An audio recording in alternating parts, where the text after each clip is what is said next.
우리 지난주에 나눴던 말씀을 우리 성도님들이 한번 이렇게 복기해 보시면 어떨까요? 인생을 세 단어로 이야기한다 했습니다. Hurry, worry, bury. 사람을 살면서 늘 빨리빨리 뭐든지 신속히 진행하려고 한답니다. 근데 그 중에 늘 염려를 갖고 살지. 어떻게 하지? 어떻게 할까? 그러다가 bury, 그냥 묻히게 되는 게 인생의 어떤 과정이라고 합니다. 지난주에 저는 이 세 단어에 합쳐서 한 가지 단어를 더 여러분과 나누었죠. 바로 worry, hurry, bury가 아니라 살리. 한국말로 좀 넣어서 성경으로 살리. 우리 인생이 hurry와 worry와 bury밖에 없겠지만 그 사이에서 성경으로 이럴 때 주님은 어떻게 하실까? 이것이 분명히 우리가 사는 방법이라 말씀을 나누었습니다. 성경으로 살아야 하는 우리 기억하시면서 오늘 말씀을 계속 이어나가기를 원합니다. 가뜩이라는 별명을 가진 기업이 있습니다. 사람들은 왜 그렇게 부를까? 우선 이 회사는 착한 일을 많이 하는 것으로 알려져 있습니다. 특별히 이 회사의 회장은 1,500억 원이나 되는 상속세를 5년 분납으로 1원도 밀리지 않고 아주 잘 내는 기업으로 우리가 알고 있죠. 중소기업인데요. 세아철강이라는 회사가 있습니다. 이 회사의 상속자도 최대 주주의 자리를 포기하면서까지 지분을 팔아 자신에게 상속된 재산의 상속세인 1,500억 원입니다. 이것을 온전히 내어 착한 기업이라는 소리를 들었습니다. 아주 놀라운 사실은 우리가 태어난 대한민국에서 정확하게 상속세를 내겠다고 한 기업이 이 슬라이드에 보이시듯이 앞서 언급한 두 개의 기업을 포함해서 LG와 교보 정도라고 하면 믿어지시겠습니까? 10조 원의 재산 가치를 받은 대기업의 상속인은 고작 16억 원의 상속세만 냈다는 것도 우리가 믿어질 수 있겠습니까? 우리가 당연하게 생각하는 큰 재산을 상속받으려면 당연히 내야 하는 상속세가 있죠. 당연한 것을 내는 것인데 한국의 대부분의 기업들이 상속세를 제대로 내지 않고 있다고 합니다. 이것은 아주 흔한 일이 되어버렸어요. OECD 국가 중에 상속세율이 가장 높은 나라가 대한민국이기도 하지만 나라의 보호를 받으면서 나라에서 정한 법안에서 기업을 운영하는 것이 당연한 원리입니다. 이 상속세를 내지 않는 수많은 기업들이 우리 사회에서 각종 갑질을 하며 온갖 불의한 방법으로 빈익빈, 불익부의 관계를 더욱 가속해 하는 것 우리가 보게 됩니다. 이러한 기업 운영의 불신 속에서 당연한 상속세를 내는 저 4개의 회사들은 그저 당연한 것을 했을 것뿐인데 사람들의 존경받는 기업으로 사람들에게 회자되어 가고 있어요. 저는 오늘 당연한 것을 하지 않는 기업에 대해 나누고 비판하는 것이 아니라 우리의 이야기를 이 시간에 해보려 합니다. 여러분에게 한번 질문해 보겠습니다. 여러분 상속세 내셨습니까? 무슨 말인가? 말씀을 한번 좀 들어보시죠. 오늘 본문을 보시면 우리에게 주님께서는 상속자라고 말씀하십니다. 지난주 성경적 성공에 대해서 이 부분을 잠시 제가 언급했어요. 우린 하나님의 자녀로 이미 성공한 인생들입니다. 이것은 빈부와 상관없이 여러분에게 명예가 있고 없고 학위가 있고 없고 어떤 권력이 있고 없고 상관없이 우리 모두가 다 하나님의 자녀임으로 이미 성공한 인생들입니다. 비행기의 비유를 지난주에 나눴던 것을 기억하실 겁니다. 잘 나는 것도 중요하지만 높이 날아가는 것도 중요하지만 잘 착륙하는 것 무엇보다 중요함을 우리는 알고 있습니다.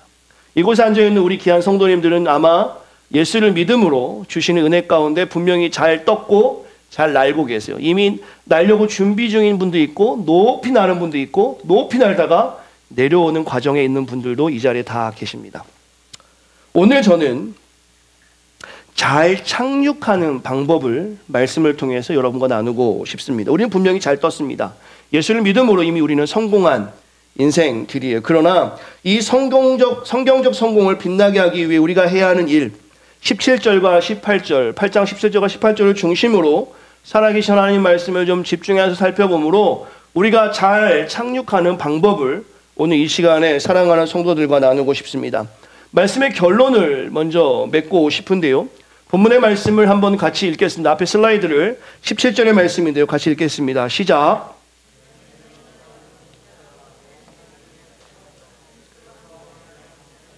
우리가 그와 함께 영광을 받기 위하여 고난도 함께 받아야 할 것이니라.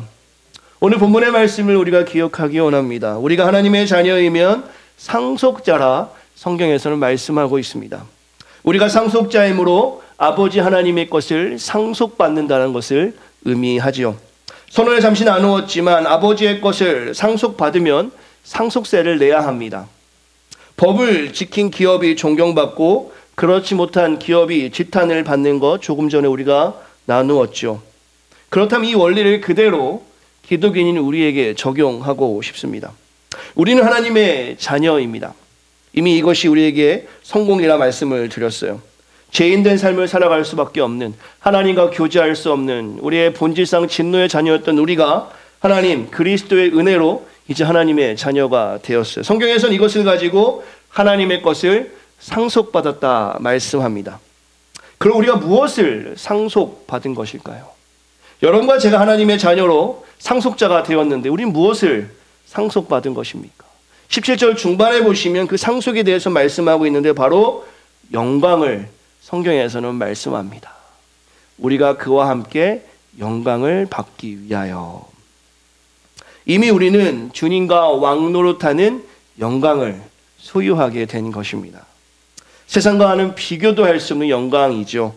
이미 영광으로 충만하신 주님의 영광이 우리에게 있다라는 것이. 그러나 여기서 제가 좀 집중하고 싶은 것이 무엇이냐면 이 영광이 무엇인지에 대해서 정확하게 우리가 보지 못하기 때문에 상속자로서 살아가는 어떤 자부심이 우리에게 없는 겁니다.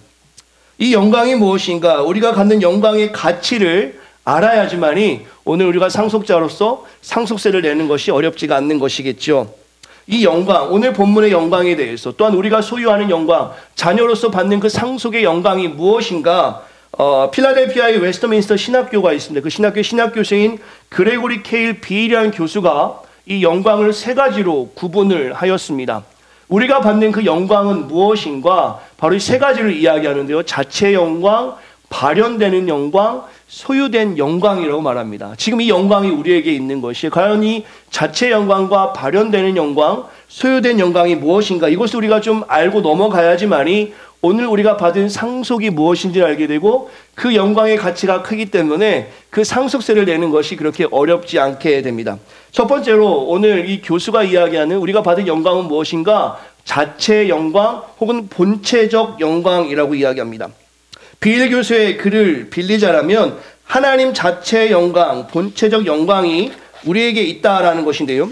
하나님 자체의 영광은 지성과 의지를 가지신 하나님의 존재가 지는 영광이라 말합니다. 이러한 의미의 영광은 피조물들의 도덕 상태에 의해 관여받지 아니하고 이는 마치 땅에서 눈, 비가 오고 안개가 끼고 우박이 내려도 구름 위에는 언제나 찬란한 태양이 빛나는 것 같이 창조하신 세상의 상태와는 상관없이 하나님 자체로 영광스러움이 하나님에게 있다라는 것입니다. 이것이 바로 본체적 영광이에요. 지난주에 우리가 나누었죠. 바닷물 비유를 기억하십니까? 우리가 바닷가에 놀러 갔습니다. 바닷물을 보니까 조금 모자란 것 같아요. 그래서 집에 가가지고 물 한 바가지 해가지고 바닷물에 버놓고 이제 바닷물이 충만하다라고 할 수 있습니까? 없습니까? 없지요. 이미 바다는 그 자체로 충만합니다. 여러분이 바닷물에다가 바가지 한 바가지 벗다 해서 불충만한 게 충만할 수 없다라는 것입니다. 이것이 바로 하나님의 본체적 영광이에요. 하나님은 이미 그 자체로 충만하신 분이라는 것입니다. 두 번째로 빌 교수는 발현되는 영광을 이야기합니다. 이것은 무엇이냐면 이 땅 가운데 하나님이 들어가는 속성을 이야기해요. 출애굽기 33장 18절과 19절을 우리가 봐야 하는데요. 앞에 보면 슬라이드에 되어 있습니다. 모세가 이르되 원하건대 주의 영광을 내게 좀 보여주세요 라고 이야기합니다. 그때 주님께서 말씀하십니다. 내가 내 모든 선한 것을 내 앞으로 지나가게 하고 여호와의 이름을 내 앞에 선포하리라. 나는 은혜 베풀 자에게 은혜를 베풀고 긍휼히 여기는 자에게 긍휼을 베풀 것이니라. 이 출애굽기의 본문에서 모세는 하나님께 영광을 보여달라고 이야기합니다. 그때 주님은 절대자로서 본체적 영광을 우리에게 보여주시는 것이 아니라 우리가 또한 세상이 쉽게 알아볼 수 있도록 모든 선한 것과 은혜로운 모습과 긍휼하신 모습을 보여주시겠다라고 말씀하고 있습니다. 그러면서 모세는 하나님의 영광에 대해 그가 이렇게 이야기합니다. 출애굽기 34장에 보시면요, 구름 가운데 하나님의 영광이 강림하사 자신의 앞으로 지나가며 선포하시되 자비롭고 은혜롭고 노하기를 더디하고 인자와 성실이 많은 하나님이라고 고백합니다. 바로 하나님의 속성적 영광이 발현되었음을 모세는 이야기해요. 이것에 대해서 조나단 에드워즈는 이렇게 이야기합니다. 죄송합니다. 네, 조나단 에드워즈는 이렇게 이야기하는데요. 이 부분을 그대로 이어갑니다. 태양에서 나오는 빛, 열, 광선 등은 분명히 태양 자체와 구분되지만 태양의 특성이 전달된 것을 말하며 이것이 하나님의 영광과 같은 의미이다라고 이야기하죠. 즉 하나님께서는 우리에게 하나님의 영광을 발현해 주심으로 우리가 하나님을 알 수 있게끔 해 주신다라는 것입니다. 세 번째로 빌 교수는 소유된 영광을 이야기하는데요. 간단하게 이야기하면 그 모세가 하나님의 영광을 보고 그 영광의 반영을 지닌 채 시내산에서 내려오는 장면을 이야기하면서 그 하나님의 영광이 발현됐을 때 그것은 우리 것이 된다라는 것이에요. 정리할게요. 하나님의 영광이 무엇인가? 오늘 본문에서 상속자로서 우리가 받는 그 하나님의 영광은 무엇인가? 한번 앞에 있는 슬라이드를 같이 읽겠습니다. 시작. 하나님의 영광은 본체 전체의 영광으로 머물지 아니하시고 그 영광을 발산하심으로 결국 하나님의 자녀에게 그 영광을 소유하게 하심을 말씀합니다.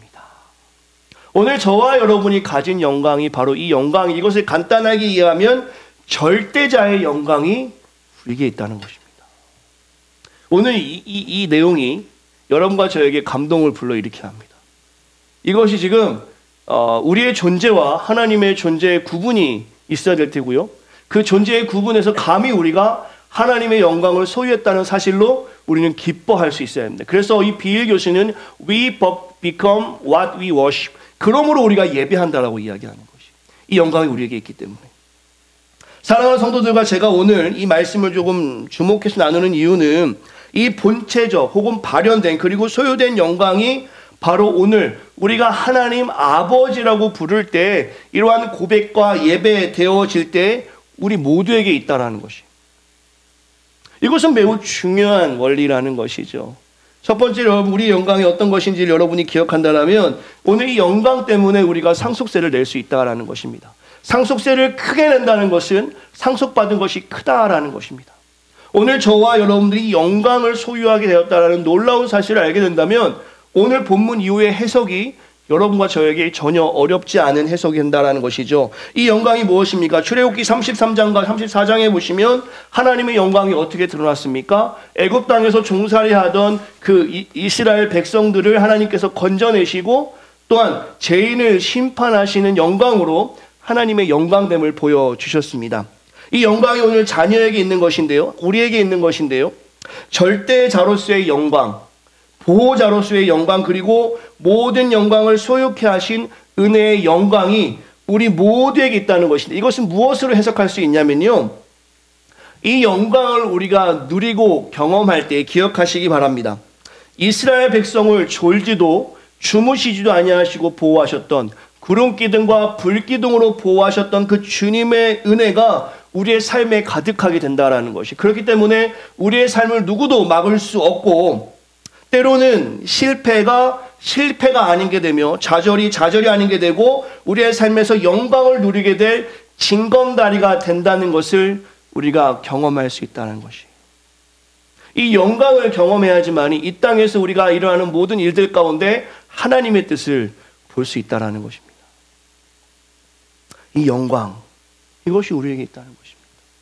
제가 말씀을 준비하며 혹은 신앙생활하면서 부족한 목회자지만 신앙생활의 가장 큰 어려움이 하나님이 우리에게 이런 영광들을 충분히 보여주심에도 불구하고 그 영광을 뒤로하고 세상의 영광에 시선을 맞추고 살아가는 우리의 믿음 없음을 우리는 바라보게 됩니다.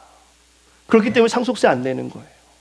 세상 것을 얻기 위해서는 희생도 하고 헌신도 합니다. 그러나 하나님의 영광이 우리에게 주어졌음에도 불구하고 이 영광이 영광됨을 깨닫지 못하기 때문에 성경적 삶의 가치를 우리가 아주 쉽게 포기하게 된다는 것이죠. 계속 말씀을 좀 이어가겠습니다. 오늘 이 영광이 우리에게 있습니다. 여러분이 그것을, 그 가치를 그대로 받아들이던 받아들이지 않던 하나님의 놀라운 영광, 본체적 영광, 변하지 않는 영광, 또한 그 발현된 영광, 하나님의 선하심, 인자하심, 온유하심, 보호하심의 영광, 그리고 그 모든 영광이 우리에게 소유된 그 영광, 이 영광을 가진 자로서 우리가 해야 할 일이 있는데 바로 그것이 오늘 본문의 말씀이에요. 한번 따라하겠습니다. 우리는 상속세를 내야 합니다. 오늘 말씀을 다시 한번 집중하고 싶어요. 자녀이면 또한 상속자, 곧 하나님의 상속자요 그리스도와 함께한 상속자니 우리가 그 그리스도와 함께 영광을 받기 위하여 고난도 함께 받아야 할 것이니라. 우리가 하나님의 놀라운 감히 소유할 수 없는 영광을 누리며 상속받은 자녀로서 내야 하는 상속세가 바로 고난임을 성경에서 말씀하고 있습니다. 상속세를 내야 하는 것은 자녀의 책임이죠. 이 상속세를 내므로 자녀된 우리는 부모의 권한을 갖게 됩니다.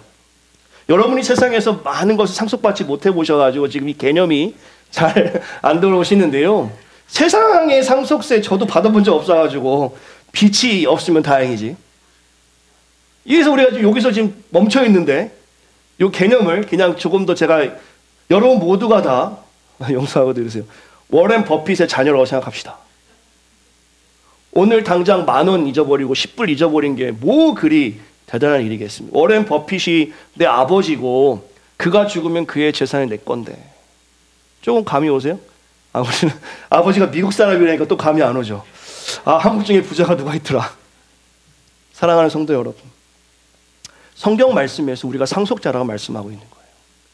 저와 여러분이 하나님의 자녀라고 하는 것입니다. 하나님이 하신 일이 뭡니까? 하늘을 만드시고 땅을 만드시고 이 모든 것을 주관하는 통치자가 되신 분이 우리의 아버지라는 것입니다. 그리고 오늘 본문에서는 이 상속자로서 이 상속을 받는데, 이 하나님의 영광을 받는데 그 상속받기 위해서 상속세를 내라는 것입니다. 그것이 바로 고난입니다. 이것이 오늘 말씀의 핵심이에요. 오늘 그리스도인들로서 우리가 영광을 상속받기 위해서 상속세를 내야 되는데 이것이 바로 고난이라는 것은 세상의 성공 기준과는 분명히 다른 것입니다. 고난이라는 단어를 들으면 불편합니다. 저도 그렇고 여러분도 그래요. 할 수만 있으면 피하고 싶습니다. 그럼 오늘 본문에서 우리가 보듯이 하나님의 상속자로서 고난은 우리에게 너무나 당연한 것임을 말씀하고 있죠. 특별히 이 고난에 대해서 20세기 최고의 기독교 작가인 C.S. 루이스는 우리가 피하지 말아야 될 고난에 대해서 이렇게 말씀합니다. 같이 읽겠습니다. 평안할 때 시작. 평안할 때 인간은 하나님께서 양심을 통해 속삭이는 소리를 잘 듣지 못한다. 그래서 하나님께서는 고난을 보내시는 것이다. 고난은 인간의 잠든 감각을 깨우시는 하나님의 큰 소리이다.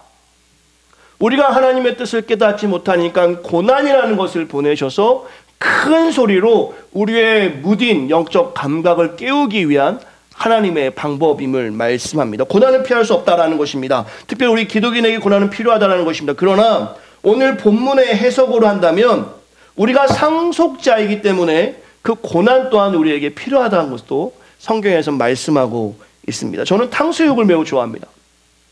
성도님들 아실지 모르겠어요. 샴페인에서 탕수육을 가장 잘하는 데가 어디입니까? 뭐 이런 광고를 했죠. 레인 땡땡 보호식당 거기가 탕수육을 잘한다고 해서 갔습니다. 탕수육을 먹으러 갔더니 그 주인 아저씨가 그러는 겁니다. 돼지고기가 없습니다. 근데 튀김도 있고 소스도 있어서 탕수육은 가능합니다 라고 이야기한다고 칩시다. 여러분과 제가 여러분 성도를 다 모시고 간 거예요. 제가 오늘 사겠습니다 하고 다 같이 간 거예요. 아무리 담임 목사가 산다 할지라도 탕수육에 고기가 빠졌다고 한다면 여러분 드시겠습니까? 아무리 공짜로 먹는다 할지라도 그걸 맛있게 먹을 수 있겠습니까? 고기 빠진 탕수육은 아무리 제가 탕수육을 좋아해도 말이 되는 음식이 아닙니다. 맛을 기대할 수 없죠. 이것을 오늘 본문을 그대로 제가 말씀을 나눈다면 C.S. 루이스의 말을 덧붙여서 말한다면 고난이 없는 기독인, 이것은 고기 없는 탕수육에서 맛을 기대하는 무지한 상태를 이야기하는 거예요.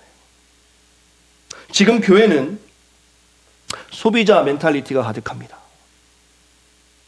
고난을 피하고 헌신을 피하고 힘듦을 피하는 기독인으로 교회는 가득해요. 상속세를 내지 않고 영광만 취하려고 하는 크리스천들이 가득합니다. 우리가 지탄하는 세상과 다를 게 없는 모습이 교회 안에 있단 말입니다. 오늘 말씀의 제목을 제가 고난을 계산해 보아라 라고 정해 보았어요. 그러면서 부제를 이렇게 정했습니다. No cross, no crown. 오늘 우리가 주님의 영광에 어떻게 참여하고 있는지를 살펴보아야 합니다. 그 영광에 대해서는 제가 설명을 드렸죠.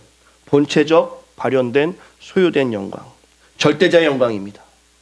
우리가 나눈 것처럼 17절부터 보시면 하나님의 영이 있어서 하나님의 인도하심을 받은 사람들을 하나님의 자녀라 성경에서는 분명하게 말씀하고 있고, 지난주에 그 하나님의 자녀로 우리가 되었기 때문에 뭐라고 했습니까? 성공한 인생이라 말씀을 나누었죠.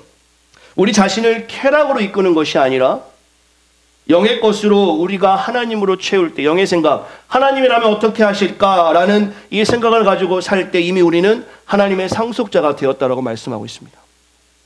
하나님의 자녀면 분명히 그 영광이 우리에게 있는데, 성경의 말씀처럼 영광이 있기 때문에 고난도 있음을 성경에서는 분명하고 명확하게 말씀하고 있다는 것이죠.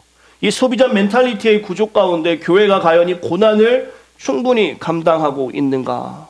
이 헌신을 감당하고 있는가? 저 어렸을 때 저희 어머니의 신앙을 기억합니다. 저희 어머니의 신앙을 제가 감히 소개하기에는 좀 부끄럽긴 하지만 그 어려운 순간에서 저희 어머니는 불평이 없으셨어요. 교회 일하면 뭐든지, 저희 어머니가 어떤 일까지 하셨냐면 담임 목사님 집에 가셔서 청소까지 하셨어요. 그것이 옳다라고 말하는 것이 아닙니다. 저희 집에 오실 필요 없습니다. 청소는 제가 하면 됩니다. 제가 말씀드리는 것은 뭐냐면 교회 일에 항상 우선을 두고 살아갔던 어머니의 모습을 기억합니다. 제가 빗나갈 때마다, 제가 딴 생각할 때마다 어머니가 제 머리에 흘렸던 눈물을 저는 기억해요. 아버지의 핍박이 있었어요. 아버지의 엄청난 핍박이 있었습니다. 성경책이 찢어지고 마당에서 성경을 태우는 것을 저는 보았습니다. 밥상이 날아가고 교회 갔다고 아버지가 저한테, 어머니한테 전화해서 빨리 오라고, 무슨 사택에 전화하면 사택에 하는 목사님 아들이 어머니를 불러서 집으로 오게 하는 엄청난 일을 나는 많이 경험했어요. 그럼 한 번도 저희 어머니가 후회하거나 내가 예수를 괜히 믿었다고 말한 적이 한 번도 없었어요. 오히려 더 열심히 기도하시고 더 열심히 섬기시는 모습 가운데 제가 본 것은 무엇이냐면 현재 당하는 고난에 비해 장차 영광이 크실 것이다. 저는 저희 어머니가 그렇게 살고 있다고 저는 확신합니다. 저는 오늘 사랑하는 성도들에게 질문하고 싶어요. 우리가 지금 우리의 신앙이 온전하게 하나님 앞에 이 상속자로서 살아가고 있는 것이 맞는가? 이 땅의 교회가 그런가? 또 여기서 또 하나 질문 드리고 싶은데요. 오늘 저는 이 당하는 고난에 대해서 말씀을 잠깐 나누면서 오늘 우리가 만나는 고난이 성경에서 말씀하는 저 고난과 같은 고난인가도 제가 질문을 좀 하고 싶습니다. 사랑하는 성도들에게 한번 질문해 보겠습니다. 많이 힘드십니까? 옆에 물어보세요. 힘들어? 한번 물어보세요. 힘들어? 힘들어? 한번 물어보세요. 아마 이 시간 저는 모르지만 어떤 힘들어하는 단어 하나를 잠시 이야기하면 그 단어만 들어도 눈물이 주르르 나는 성도가 있을 겁니다. 부모님에 대한 생각, 돈에 대한 생각, 건강에 대한 생각, 진로에 대한 생각, 학업에 대한 생각, 가족에 대한 생각, 자녀 양육에 대한 것들, 관계에 대한 것, 혹시 저 때문에 힘든 분들이 있을까 모르겠습니다. 오늘 본문에서 말씀하시는 상속세로서의 고난, 이것과 오늘 저와 여러분들이 마음이 아파서 구구절절하게 힘든 그 고난이 과연 같은 고난인가? 이 시간에 거기에 대해서 우리가 좀 주목해 보고 싶어요. 오늘 말씀의 제목을 No Cross, No Crown이라 했습니다. 여러분이 만나는 그 고난과 오늘 성경에서 말씀하신 고난의 농도가 같은 것인가, 의미가 같은 것인가? 오늘 본문의 결론적인 말씀을 먼저 나눈다는 18절의 말씀을 같이 읽겠습니다. 시작. 생각하건대 현재의 고난은 장차 우리에게 나타날 영광과 비교할 수 없도다. 분명히 성경에서는 현재의 고난, 여러분이 만나는 어떤 고난이든 그 고난과 장차에 나타날 그 영광과는 비교할 수 없음을, 미래에 있는 영광이 훨씬 큼을 분명하고 명확하게 말씀하고 있습니다. 오늘 이 18절의 고백이 우리의 고백이 되어서 그 고난을 감당할 수 있어야 합니다. 그러나 고민해 볼 수 있어야 돼요. 현재의 고난이 분명히 영광에 있는데 내가 받는 삶의 고난과 오늘 본문에서 말하는 사도 바울의 고난이 같은 것인가? 대체 이 고난은 무엇인가에 대한 질문을 한번 던져볼 수 있어야 합니다. 지금 여러분 마음에 구구절절 슬프게 하는 그 고난이 과연 오늘 성경에서 말씀하시는 고난이 맞냐 말입니다. 계속 말씀을 좀 진행하죠. 오늘 본문에 사도 바울은 고난이 있었습니다. 그는 어떤 고난이 있었냐면 고린도후서 11장의 말씀을 봐야 그의 고난을 알 수 있는데요. 고린도후서 11장 23절부터 28절까지 사도 바울은 고난을 맞았습니다. 그 고난을 오늘 본문의 고난으로 이야기하는데요. 같이 한번 앞에 있는 슬라이드 사도 바울이 당한 고난과 여러분의 고난을 비교해 보면서 같이 한번 읽겠습니다. 시작. 내가 수고를 넘치도록 하고 더 많이 하고 매도 수없이 맞고 여러 번 죽을 뻔하였으니 유대인들에게 40이 안한 감한매를 5번 맞았으며 3번 태장으로 맞고 1번 돌로 맞고 3번 파선하고 일주일 깊은 바다에서 지냈으며 여러 번 여행하면서 강의 위험과 강도의 위험과 동족의 위험과 이방인의 위험과 시내의 위험과 광야의 위험과 바다의 위험과 거짓 형제 중에 위험을 당하고 또 수고하고 애쓰고 여러 번 자지 못하고 줄이며 목마르고 여러 번 굶고 춤고 펄벗었노라. 이외의 일은 고사하고 아직도 날마다 내 속에 눌리는 것이 있으니 곧 모든 교회를 위하여 염려하는 것이니라. 질문해 보겠습니다. 지금 여러분이 만나는 고난과 사도 바울의 고난이 같은 고난입니까? 오늘 사도 바울은 고난받았습니다. 그렇기 때문에 본문의 8장에서 그는 현재의 고난은 장차 받을 영광에 비하면 아무것도 아니라고 고백하는 거 있는데요. 어떤 고난을 받았습니까? 왜 고난받았습니까? 오늘 사도 바울을 기억하시기 바랍니다. 그리스도 때문에 고난받았습니다. 복음 때문에 고난받았어요. 오늘 사도 바울이 받은 고난은 분명 그리스도를 위한 고난이었고 그의 고백처럼 그의 고난과 비교할 수 있는 큰 영광을 그는 누리게 되었습니다. 다시 한번 질문하죠. 우리가 지금 받는 고난은 그리스도를 위한 고난입니까? 아니면 우리의 꿈을 향해 나아가는데 막히는 고난입니까? 잘 먹고 잘 사는 일에 방해되는 고난입니까? 아니면 복음을 위해 살아가는 고난입니까? 이 땅의 교회 모두를 이야기할 수 없겠습니다. 부끄러운 이야기일 수 있겠는데요. 세상에서 상속세를 내지 않는 기업들에 대해서는 지탄의 이야기를 하면서 비판하면서 정작 우리는 그리스도를 위한 고난의 상속세를 잘 내고 있는가? 라는 생각이 듭니다. 교회를 보면 일을 잘합니다. 교제도 잘하고 뭔가 교회가 좋은 일도 많이 하는 것 같은데 복음, 십자가의 사랑, 그리스도의 십자가의 은혜를 이야기하지 않는 알맹이가 빠진 교회들을 수없이 보게 됩니다. 고난이라고는 자신의 고난밖에 모르는 이기적인 성도들을 아주 많이 만나게 됩니다. 복음의 가치를 몰라서 왜 예수를 믿어? 라고 물어봤을 때 복음에 대해 설명도 못할 뿐만 아니라 복음을 경험하지 못한 교회들도 수없이 보게 됩니다. 치아를 치료하러 왔는데 아주 상담도 잘해줍니다. 편안한 의자도 있습니다. 볼 책도 있어요. 좋은 클래식 음악도 있어서 의사를 볼 때까지 치료하지 않은데 정작 그 치과에 치과 의사가 없다면, 정작 그 치과에 치아를 고쳐줄 수 있는 의사가 없다면 아무리 좋은 시설이 많은 병원일지라도 의미가 없는 것이겠죠. 마음 아프지만 우리 교회를 포함하여 지금 교회가 모두가 다 그런 건 아니겠지만 그렇지 않습니까? 위로 받기만을 원하고 안아주기만을 원하지 근본적인 복음에 대해서 우리 모두가 너무 무지합니다. 그 복음의 무지하니 지금 당하는 고난이 주를 위한 고난인지 자신의 욕심 때문에 생긴 고난인지를 분별하지 못해요. 또한 사도 바울이 이야기하는 것처럼 교회에 대한 염려가 우리에게 없습니다. 지금 교회가 하나님의 일을 하기 위해서 무엇을 해야 하며 자신이 무엇에 헌신해야 되는지에 대한 고민이 사라진 교회들, 교회에 대한 헌신이 사라진 교회들이 아주 가득하죠. 모두가 다 이렇다 말할 수는 없습니다. 그러나 현상을 말씀 나눈다라면 작은 교회를 다니면 할 게 너무나 많으니까 큰 교회로 옮겨가는 성도들을 수없이 보게 됩니다. 작은 교회를 가면 자녀들을 위한 프로그램이 없으니까 어와나 같은 한글학교 같은 큰 교회로 가는 성도들도 보게 되죠. 복음이 아니라 복음의 가치가 아니라 삶의 영역에서 여유를 찾고 특별히 자녀, 친구들을 만들어주기 위해서 교회 다니는 사람들을 수없이 보게 되면서 No cross, no crown. 정말 우리가 하나님의 자녀로서 상속세를 내고 있는 교회된 모습이 맞는가?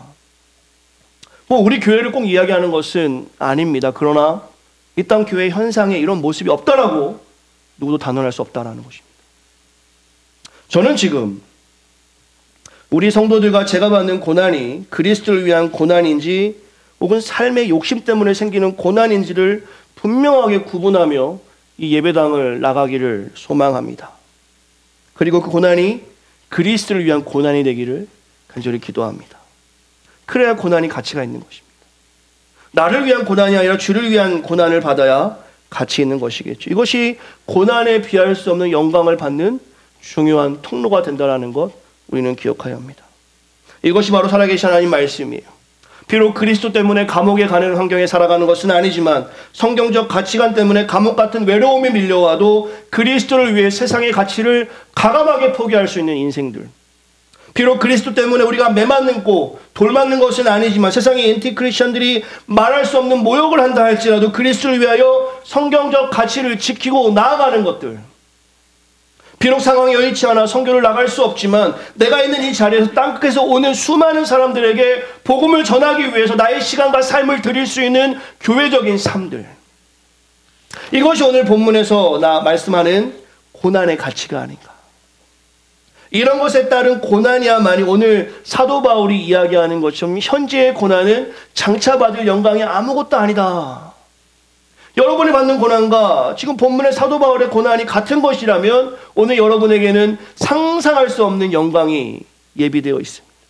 그러나 하나님의 말씀적 가치를 지키기 위한 고난이 아니라 예수를 믿지만 no cross, no crown이라는 생각이 전혀 없이 그저 크라운, 영광만 받기 위해서 갖고 있는 고난이라며. 저는 오늘 말씀을 고난을 계산해 보라라고 말씀의 제목을 정해 보았습니다. 사실 이 부분이 매우 중요한데요. 18절의 말씀을 보면 생각해 보라라는 표현이 있죠. 그 생각해 보라는 단어가 NIV 성경에서는 consider라고 이야기합니다. 그러나 원어로 우리가 좀 봐야 되는데 로기조마이라는 헬라어 단어를 사용했습니다. 이것은 무엇이냐면 헬라어 원어로 해석하면 계산하라라는 말입니다. 사실 레컨이라는 영어 단어를 써야지 더 정확하게 성경이 해석되어지는 거예요. 오늘 18절의 말씀에서 이렇게 합니다. 생각해라. 보시면 생각하건대 현재의 고난은 하고 해석하는 것이 아니라 계산하라. 현재의 고난은 너가 당하는 고난은 장차 영광과 비교되지 않는다. 사실 원문을 정확하게 근접해서 해석하려면 계산해 보라는 것이 오늘 본문에 더 가깝다라는 것이죠. 질문 하나 할까요? 돈을 꺼준 사람이 더 정확히 계산합니까? 아니면 빌린 사람이 정확히 계산합니까? 꺼보신 적도 없고 빌려본 적이 없어서 그런가? 어떠세요? 꺼준 사람이 더 정확합니다. 확실합니다. 빌린 사람은 그때 내가 10,000원을 빌렸나 15,000원을 빌렸나 했는데 15,000원 같지만 10,000원을 주려고 하는 거고 꺼준 사람은 정확하게 기억해요. 우리 주님은 오늘 이걸 말씀하는 거예요. 계산해 보라라는 것은 하나님께서 우리보다 우리의 고난에 대해서 더 자세히 알고 계시다는 것입니다. 하나님께서 오늘 여러분이 당하는 그 고난, 주를 위한 고난이 있다면 그것에 대해서 더 정확하게 알고 계신다는 것이면서 우리에게 계산해 보라라고 말씀하고 있다는 것입니다. 만약 우리가 만나는 고난이 그리스도 위한 고난이라면 우리 주님이 분명히 계산해 주신다는 것이에요. 여러분, 이것이 여러분과 저에게 놀라운 소망이 되어야 합니다. 오늘 우리가 세상의 가치관이 아니라 성경적 가치관을 지키기 위한 고난이라면 지금부터 그 고난을 계산해 보라는 것입니다. 이 새생명교회가 어떤 대단한 교회도 아니고 어떤 큰 교회도 아니지만 오늘 여러분들이 교회를 지키기 위해서 복음을 지키기 위해서 이 교회에서 힘을 다하여 그 고난 가운데 버텼다라면 주님께서 오늘 여러분에게 말씀하고 있는 것입니다. 계산해 보라. 이것이 오늘 우리에게 놀라운 위로가 된다라는 것입니다. 사도 바울이 당한 고난을 기억하시기 바랍니다. 40의 감한매 한 대 감에서 39 그것을 4번을 맞았다고 그랬나요? 3번인가요? 태장도 맞고요. 돌로 맞고 죽을 뻔했고 그가 왜 그렇게 했습니까? 오직 복음 때문에 그랬습니다. 주님을 전하기 위해서 그랬어요. 그에게 말씀하시는 것이죠. 생각하건대 현재의 고난은 장차 우리에게 나타날 영광과 비교할 수 없다. 사도 바울은 이것을 온 교회, 공부에도 말씀하고 있는 것입니다. 하나님은 사도 바울을 통해서 우리에게 말씀하고 있는 것이 우리가 오늘 그리스도를 위해 받는 고난이라면 계산해 보라라고 말씀하고 있습니다. 계산한 대로 하나님께서 비교할 수 없는 영광을 우리에게 보여주신다라는 것이, 이것이 오늘 저와 여러분들에게 큰 은혜가 되어야 합니다. 새생명교회가 지난 30년 혹은 지난 10년, 지난 5년, 지난 3년 동안 고난이 있었다라면 그 고난 가운데 교회를 지키기 위해서 사도 바울과 같은 마음을 가지고 열심을 다해 복음을 위해 사셨다라면 저는 여러분에게 축복의 메시지를 전합니다. 계산해 보시기 바랍니다. 내가 얼마큼 고난을 받았는지 계산해 보세요. 여러분이 당한 고난과 비교할 수 없는 영광이 오늘 새생명교회 성도들에게 가득할 줄 믿습니다. 앞으로 있는 많은 사역을 감당할 것입니다. 유캠퍼스, 유라이프 캠퍼스 교회를 통해서 청년들을 섬겨요. 쉽지 않아요. 해보니까 쉽지 않다고 우리 모두가 다 알 수 있습니다. 제가 대학 때의 청년들과 지금 청년들은 생각의 구조가 많이 다른 것 같아요. 제가 요즘에 많이 생각을 합니다. 시험 때 혹은 방학 때 교회를 안 나온다? 저는 이해할 수가 없는 거예요. 시카고의 큰 교회 이름 뭡니까? 네, 윌러크릭. 짐 하이베스. 목사님이 너무 바빠서 기도합니다 책에 보면 그렇게 나와 있어요. 저는 그것이 저의 신앙 고백이었어요. 내가 4시간 바쁜데 4시간 일하는 게 아니라 4시간 더 기도해야 그 바쁨을 하나님이 해결해 주신다. 저는 이 생각이 가득했어요. 뭐 시험 때 꼭 교회라는 것은 아니지만 하나님이 나의 절대자이시고 전능자이시고 보호하시다 믿는다면 더 하나님께 지혜를 구하고 공부하는 그런 모습을 가지고 살았는데, 아무리 성도님들 그러실 겁니다. 지금 대학생들 그렇지 않은 것 같아요. 시험이라 못 가요. 이 사역을 계속 해야 되나 진짜 고민이 많습니다. 진짜 고민이 많아요. 하나님을 잘 알지 못해서 그럴 수 있다라고 하면서도 제 마음 가운데 부담이 있단 말입니다. 어떻게 하나님의 사랑을, 절대적 하나님의 사랑, 인생을 맡길 수 있도록 이들을 도울 수 있을까? 이 캠퍼스 사역이 우리에게 주어진 사역이란 말입니다. 현재의 고난이란 말입니다. 이 고난을 목사 혼자 하는 것이 아니라, 운영이 몇 명이 하는 것이 아니라, 간사들 몇 명이 하는 것이 아니라 우리 전체가 이 고난에 참여할 수 있을 때에 우리가 기대하지 못했던 하나님의 영광이, 비교할 수 없는 영광이 새생명교회에 있다는 것입니다. 과거가 중요한 것이 아니라 오늘이 중요한 거예요. 우리는 미래를 보고 나아가야 합니다. 주님이 오신 그날을 준비하는 것이에요. 오늘 말씀의 결론을 맺겠습니다. 본문 19절부터 23절까지 보시면 이 땅의 죄로 인해서 허망하고 탕시뿐인 제 모습에 대해 말씀하시면서 23절 후반절에 24절, 25절 이렇게 말씀합니다. 눈에 보이는 소망이 아니라 눈에 보이지 않는 소망을 위해 참으라, 인내하라 말씀하고 있습니다. 이것은 고난을 동반한다는 것이, 복음이 바로 그렇다는 것입니다. 복음을 전하기 위해서 우리가 살아가야 할 터인데 이것은 보이지 않는 소망을 전하는 것이에요. 제가 조금 전에 말씀드렸죠. 유라이프 캠퍼스 교회를 생각하면 내 마음의 부담이 이루 말할 수가 없습니다. 걱정이 이만저만이야. 염려가 이만저만이 아니. 그러나 오늘 성경의 말씀으로 우리 모두가 다 위로받았으면 좋겠어요. 눈에 보이지 않는 소망을 위해 우리는 견디고 참고 버텨야 합니다. 이제 버텨야 하는 거예요. 하나님께서 많은 청년들을 보내주시고 많은 성도들을 보내주시겠지만 그것을 우리가 황송칠 일이 아니라 많으면 많을수록 부담은 더 커지는 것입니다. 책임은 무거워지는 것이에요. 이것이 목회자로 가지고 있는 큰 염려란 말입니다. 성도들도 동일해야 돼요. 많은 분들이 오시는데 그분들이 우리 교회에서 잘 정착하고 하나님을 알 수 있도록 우리가 막 환영하고 우리가 잘 섬겨야겠지만 이분들이 하나님을 몰라서 떠나게 되면 그것은 우리에게 제 책임으로도 있다는 것을 우리는 꼭 기억해야 합니다. 그래서 큰 교회가 다 좋은 게 아니에요. 큰 교회 목사님들이 교회 커졌다고 자랑할 일이 아니에요. 그만큼 책임질 일도 많아졌다는 소리입니다. 하나님께서 우리 새생명교회에게 책임질 일을 많아지게 하시고 계세요. 오늘 저와 여러분들 이것을 기억하고 눈에 보이는 소망이 아니라 보이지 않는 소망을 위해서 인내하고 참으면서 이 사명을 잘 감당해야 오늘 주님께서 우리에게 말씀하고 있는 것입니다. 고난을 계산해보라. 장차 비교할 수 없는 영광이 너에게 있다라고 말씀하는 것이죠. 말씀의 결론을 맺으면서 교훈점 4개를 살펴보려 합니다. 찬양팀 앞으로 나오셔도 좋고요. 말씀의 교훈입니다. 첫 번째 말씀의 교훈, 오늘 본문을 통해서 말씀의 교훈 나눕니다. 찍겠습니다. 시작. 우리의 고난은 그리스도를 위한 고난이 되어야 한다. 질문해 보셔야, 내가 지금 고난받는 것이 누구를 위한 고난인가? 첫 번째 질문이 돼보셔야 합니다. 두 번째 같이 읽겠습니다. 시작. 우리의 고난을 하나님이 더욱 잘 아는. 놀랍지 않습니까? 왜 억울합니까? 내가 하는 그 일을 사람들이 안 알아줘서 억울한 거 아닙니까? 저는 그런데 여러분 어떠신지 모르겠어요. 왜 연구할 때 힘듭니까? 교수님이 좀 알아주면 좋겠는데 수고하고 했는데 마치 내가 안 한 것처럼 나를 윽박지를 때 억울한 거 아닙니까? 우리의 고난을 하나님은 더욱 잘하신다는 것. 세 번째 같이 읽겠습니다. 시작. 왜 목소리가 왜 그러세요? 왜 그러세요? 다시 한번 읽겠습니다. 시작. 우리의 고난에 비교도 안 되는 영광이. 마지막 읽겠습니다. 시작. No cross, crown. 십자가 없이는 만나 없습니다. 히브리서 12장 2절 말씀을 마무리로 나누죠. 십자가를 지신 예수님의 말씀이 나옵니다. 예수님께서는 그 부끄러움을 개의치 아니하시고 십자가를 지셨어요. 왜요? 영광 때문입니다. 사랑하는 성도 여러분, 귀한 교회를 섬기며 저는 큰 영광을 누립니다. 너무나 겸손하고 너무나 사랑 많은 성도들과 함께 주회를 한다는 것이 얼마큼 기쁜 일인지 몰라요. 그러나 부담도 있습니다. 이렇게 귀한 성도를 만나게 하셨는데, 이렇게 귀한 교회를 만나게 하셨는데 내가 책임을 다하지 못해서 영혼을 잃어버릴까 봐, 이것이 저의 염려가 아니라 우리 모두의 염려가 되어지기를 간절히 축원합니다. 모든 문제의 해답은 예수 그리스도입니다. 예수 그리스도만이 모든 문제를 해결할 수 있습니다.